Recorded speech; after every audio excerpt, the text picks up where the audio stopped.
All right, what's up? Couch Hustler back at you with video, excuse me, number 6, 520 21st Street.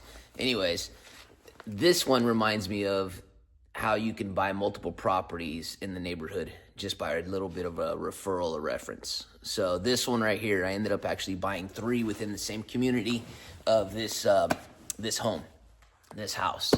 So, shows you how reference could go a long way with some people in a neighborhood or just neighbors and whatnot. So you always kind of want to let everybody know what you're doing. But I ended up buying 3 houses in this community. This was the first one, 520 21st Street. And then another deals that I had at here too. There was another community where I actually bought the neighboring house. So I bought a property on a cul-de-sac, and then I ended up buying the one next door, which I'll go into later. But anyways, this one right here, 520 21st Street, 6th Street, another poker buddy of mine. His son was a young guy. He was in his 20s, bought a property here in Bakersfield, really nice new construction built at the time that they were building them. Very cool looking cottage homes if you want to look them up. They like an older style, but it was a new development that they built by the city. And the city did some kind of a deal to help build the area because it was kind of a rougher neighborhood. They were giving people down payment assistance to be able to purchase. So that's why they were selling a lot of these properties. Anyways, he was a young guy, bought it.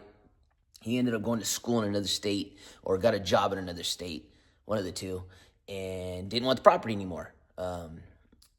My friend, the poker guy, was living in the property, but he was building a property to move to, and they didn't want to really deal with renting the property, I guess. He didn't want to be the property management for his son while he was out of state, so they just wanted to get rid of it.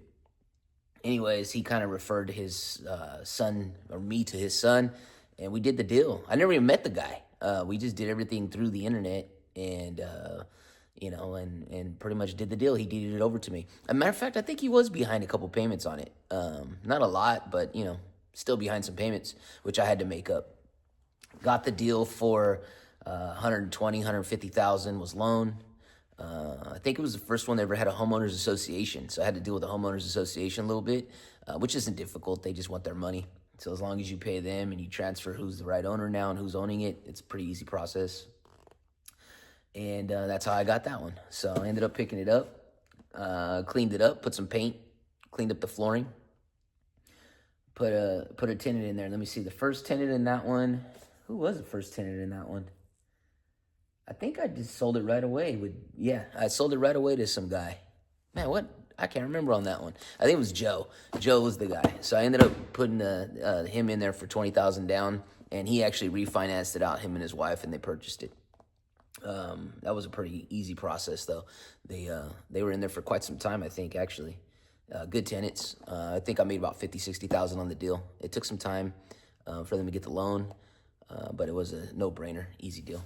So that was that one.